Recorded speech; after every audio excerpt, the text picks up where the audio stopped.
gold will continue to appear to rise, but actually what's happening is that its fiat currency is falling.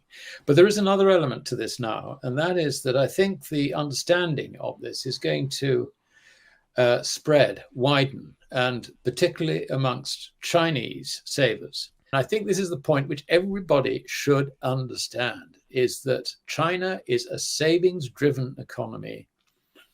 There is absolutely massive quantities of currency which is seeking an investment home.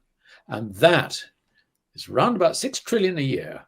And I would have thought that gold and silver would be the most effective hedge. Historically, central banks have turned to gold during times of economic uncertainty.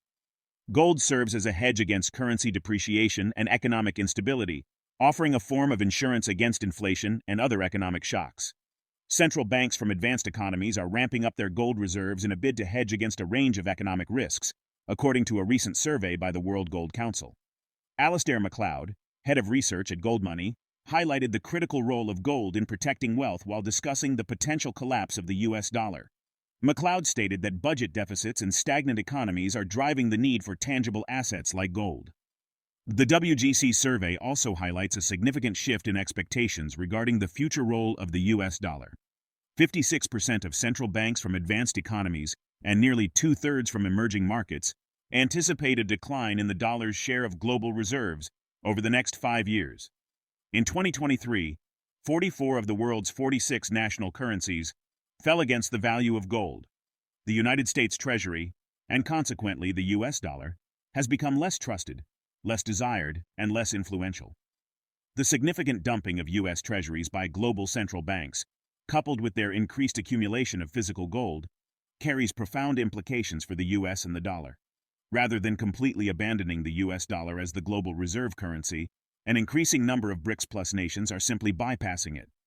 Macleod argues that while gold is legal money without counterparty risk, fiat currencies like the dollar, euro, or pound are not. This inherent risk in fiat currencies is leading central banks, including the People's Bank of China, to recognize the declining purchasing power of these currencies. Before we explore further, be sure to subscribe and click the bell to stay tuned for more engaging content. The declining purchasing power of the dollar, which we're talking about when we look at the gold price, or if you like, the dollar priced in gold, and that's going to continue to decline. I mean, what gives the dollar its value? I mean, we're talking about bits of paper or units on in some sort of electronic account.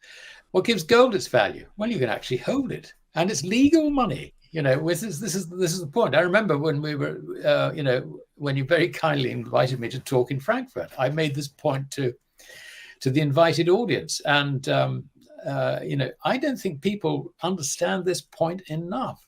So gold will continue to appear to rise, but actually what's happening is that its fiat currency is falling.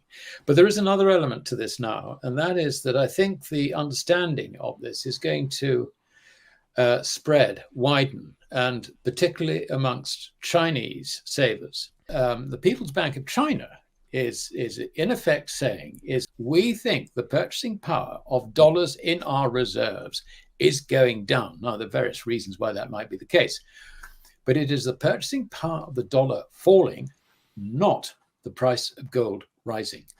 And this is where everybody gets gold wrong, and particularly the establishment, the bullion banks in London, the swaps on COMEX, all these guys, their only experience has been in a fiat currency environment since particularly the mid-1980s, when everything was financialized with Big Bang in London and so on and so forth. So what they're doing is they're trading something, they account in dollars or they account in euros or pounds or whatever. So their comparison is profits and losses measured in the fiat currencies. But actually in monetary terms, because gold is legal money without counterparty risk everywhere, and euro and mine currency are not counterparty risk free, and they're not used everywhere, you can see where the risk is. The risk is in the fiat currencies. So on that basis, what we're seeing with People's Bank of China and also all the other central banks who are doing exactly the same thing is they're sending a very clear signal that they're seeing the purchasing power of fiat currencies declining. So where do you get out? I mean, do you sell dollars for, I don't know, yen? Well, we've just knocked that argument on the head. Euros? No. I mean, the answer, Kai, is that the dollar is the king rat of currencies. It is the number one fiat currency. And if you're going to get out of the dollar, you've got to get out of fiat currencies full stop. And you've got to go into gold. And this is the conclusion that central banks around the world have woken up to. And of course, this also doesn't augur well for US debt funding from foreign sources. A few weeks ago, gold sold off on news China's central bank did not buy any gold last month, ending a massive buying spree that had run for 18 months after the precious metal surged to a record high. The People's Bank of China has been one of the biggest gold buyers for years, steadily accumulating bullion since 2022. However, gold's steep rally since mid-February, with repeated all-time highs in April and May, dampened demand.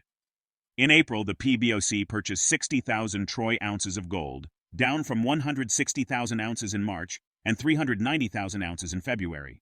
Now, in June, apparently, no more buying is taking place, leading to a sharp drop in the price of precious metal. In the first quarter, central bank purchases led by China reached record levels, according to the World Gold Council.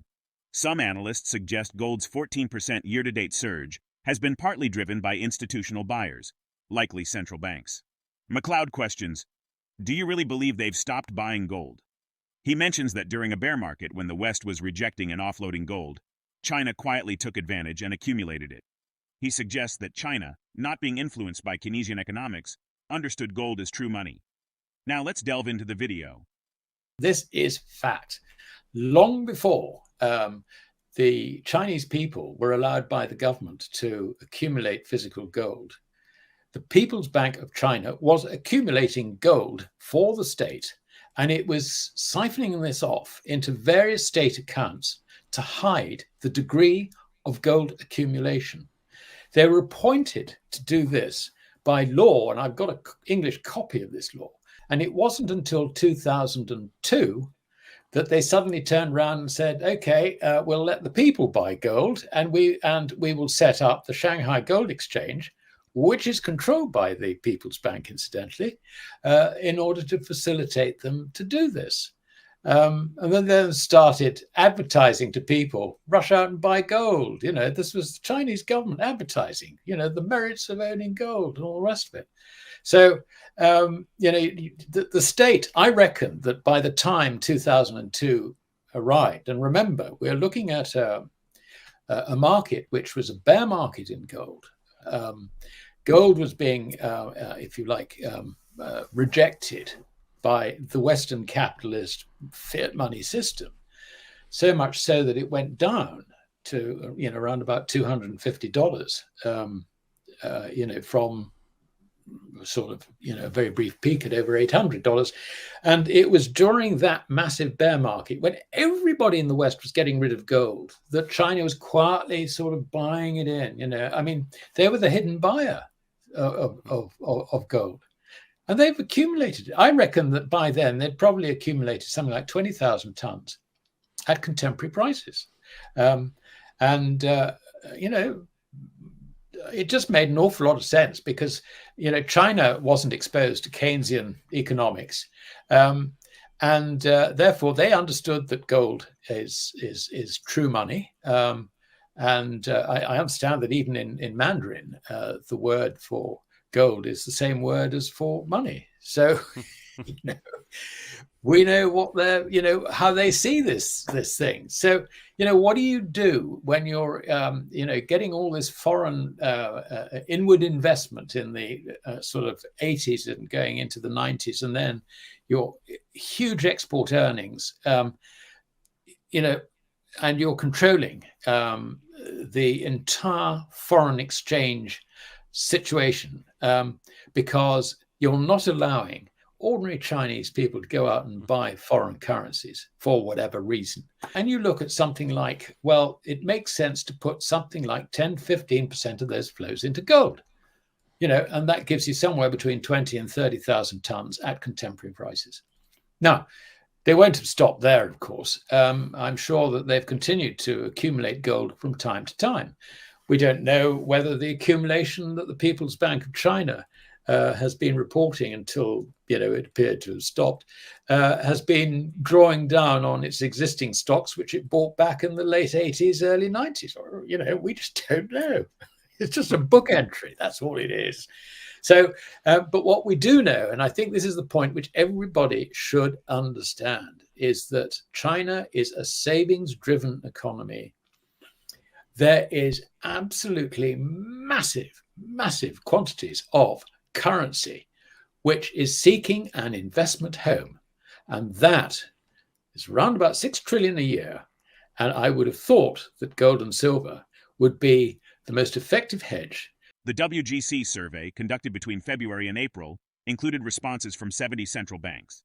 It found that 29% of these institutions plan to increase their gold holdings in the next 12 months, marking the highest percentage since 2019. This trend is not limited to emerging markets. 15% of central banks in advanced economies also indicated plans to boost their gold reserves, which have reached the highest level since 2019. Meanwhile, about 40% of central banks in emerging markets reported similar intentions. Will the US dollar eventually lose its status as the world's reserve currency, or will it remain a liquidity asset of less trust? Will alternatives like gold better insulate us? Your opinion matters. Drop your thoughts in the comments, hit the like button if you enjoyed this, and subscribe to stay informed on our journey together.